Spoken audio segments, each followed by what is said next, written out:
അതേസമയത്ത് സകല ഗുണ്ടകളും സാമൂഹ്യ വിരുദ്ധരും അവരും ഇടതുപക്ഷക്കാരായിരുന്നു, മാർക്സിസ്റ്റുകാരായിരുന്നു. അവരെ പേടിച്ച് ആളുകൾ നേർവഴി നടക്കുമായിരുന്നില്ല.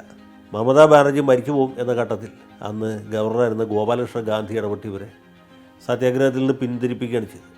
മമതാ ബാനർജി ഒരു രാഷ്ട്രീയ ശക്തിയായിട്ട് ഉയർന്നു വന്നു. അവരുടെ പാർട്ടിക്ക് ഒറ്റയ്ക്ക് ഭൂരിപക്ഷം കിട്ടി. അങ്ങനെ മമതാ ബാനർജി മുഖ്യമന്ത്രിയായി. അവിടെ പ്രതിപക്ഷം ഇല്ലാതെ അതുവരെ CPM നടന്നിരുന്ന ആളുകൾ പ്രാണരക്ഷാർത്ഥം BJPയിൽ ചേർന്നു. 2014 ആയപ്പോഴത്തേക്കും നരേന്ദ്രമോദി കേന്ദ്രത്തിൽ അധികാരത്തിൽ വന്നു. അപ്പോൾ BJPക്കാരനാണെന്ന് പറയുന്നത് ഒരു അന്തസ്സായിട്ട് മാറി. എങ്ങനെയും ബംഗാൾ പിടിക്കണം എന്ന് അമിത്ഷായും നരേന്ദ്രമോദി തീരുമാനിച്ചു. അവരതിന് വേണ്ട സകല ആസൂത്രണങ്ങൾ ചെയ്തു. അങ്ങനെയാണ് നമ്മുടെ ആനന്ദ ബോസിനെ ഗവർണറായിട്ട് ബംഗാളിലേക്ക് അയച്ചത്.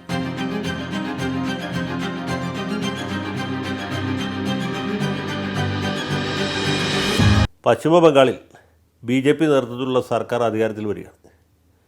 ഓർക്കുമ്പോൾ അത്ഭുതം തോന്നും. 1977 മുതൽക്ക് 34 വർഷം, കൃത്യമായിട്ട് പറഞ്ഞാൽ 2011 വരെ ഇടതുപക്ഷ മുന്നണി അടക്കി ഭരിച്ച സംസ്ഥാനമാണ് ബംഗാൾ. അവിടുത്തെ പ്രമുഖരായ എല്ലാ സാംസ്കാരിക നായകരും സാമൂഹ്യ പ്രവർത്തകരും ഇടതുപക്ഷക്കാരായിരുന്നു. ബുദ്ധിജീവികളാരും പറയാനുമില്ല.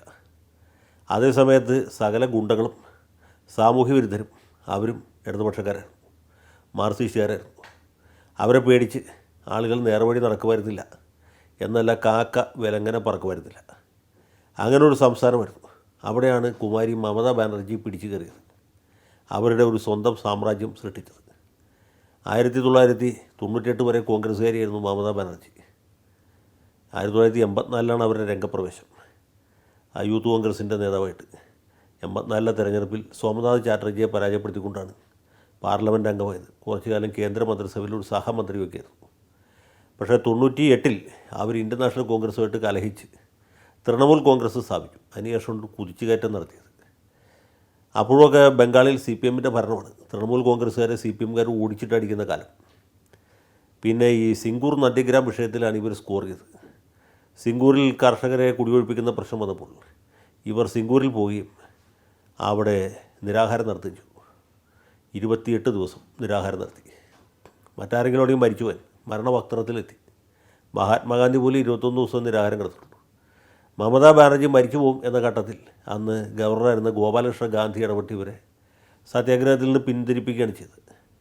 അങ്ങനെ നന്ദിഗ്രാമം സിംഗൂർ കഴിഞ്ഞപ്പോൾ ബംഗാളിലെ ബഹുഭൂരിപക്ഷം ആളുകൾക്ക് ദീദി കാണപ്പെട്ട ദൈവമായിട്ട് മാറി.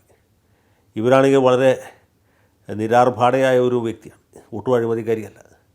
കൽക്കട്ടയിലെ തിരക്കേറിയ തെരുവുകളിൽ കൂടി ഒരു മാരുതി 800 കാറ് സ്വയം ഡ്രൈവ് ചെയ്ത് പോകുന്ന മമതാ ബാനർജി ആളുകളുടെ ഓർമ്മയിൽ ഇപ്പോഴുണ്ട്.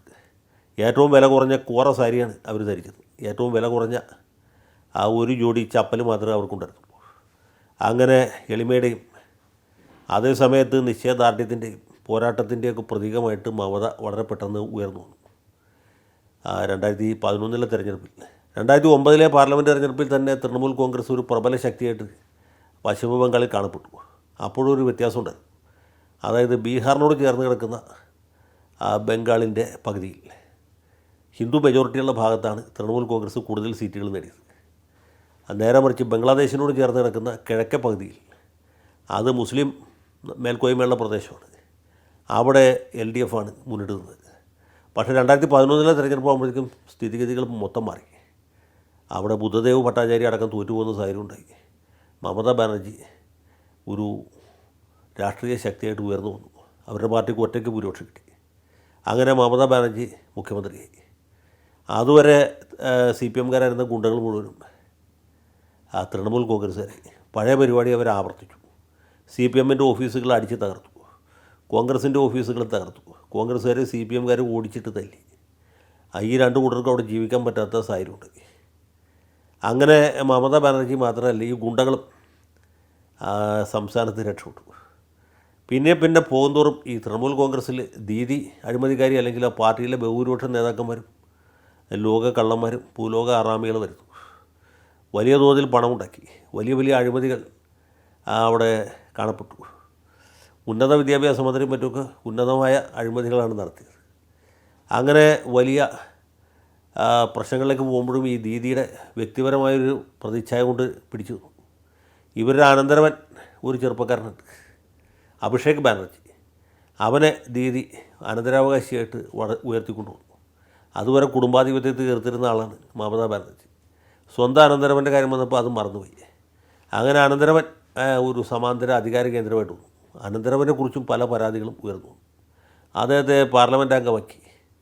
അങ്ങനെ മുന്നോട്ട് പോന്നു. ആ സമയത്തും അവിടെ പ്രതിപക്ഷമില്ലാതെ അതുവരെ CPM-കാരായി നടന്നിരുന്ന ആളുകൾ പ്രാണരക്ഷാർത്ഥം BJP-യിൽ ചേർന്നു. 2014 ആയപ്പോഴത്തേക്കും നരേന്ദ്രമോദി കേന്ദ്രത്തിൽ അധികാരത്തിൽ വന്നു.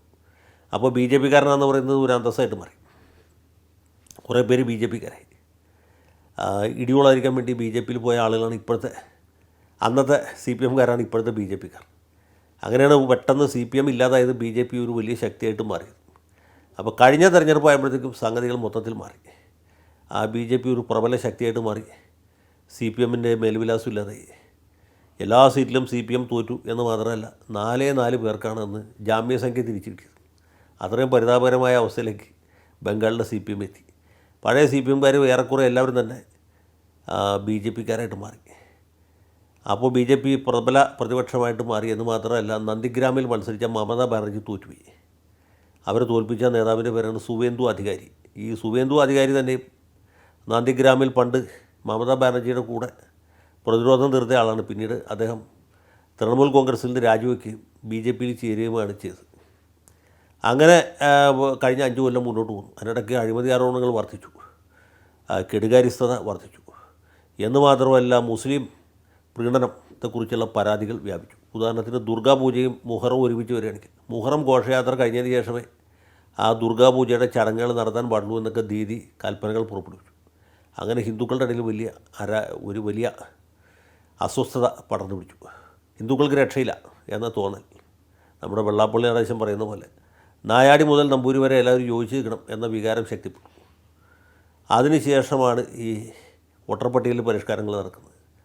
എങ്ങനെയും ബംഗാൾ പിടിക്കണം എന്ന് അമിത്ഷായും നരേന്ദ്രമോദി തീരുമാനിച്ചു. അവരതിന് വേണ്ട സകല ആസൂത്രണങ്ങൾ ചെയ്തു. അങ്ങനെയാണ് നമ്മുടെ ആനന്ദബോസിനെ ഗവർണറായിട്ട് ബംഗാളിലേക്ക് അയച്ചത്. ആ പ്രക്രിയ നടന്നുകൊണ്ടിരിക്കുന്നതിനിടയ്ക്ക് വലിയ മാറ്റങ്ങളുണ്ടായി. മാത്രമല്ല, തൊട്ടയൽ സംസ്ഥാനമായ ബംഗ്ലാദേശിൽ നടന്ന അക്രമ സംഭവങ്ങൾ ബംഗാളിലെ ഹിന്ദുക്കളെ മൊത്തത്തിൽ ആശങ്കാകുലരാക്കി. ഒരു യുവാവിനെ ഇലക്ട്രിക് പോസ്റ്റിൽ കെട്ടിയിട്ട് കത്തിക്കുന്ന പോലെയുള്ള കാഴ്ചകൾ, അതിൻ്റെ ദൃശ്യങ്ങൾ പശ്ചിമ ബംഗാളിലെമ്പാടും BJP-കാർ പ്രചരിപ്പിച്ചു. അത് കണ്ട എല്ലാവരും, സകല ഹിന്ദുക്കളും ഭയചകിതരായി.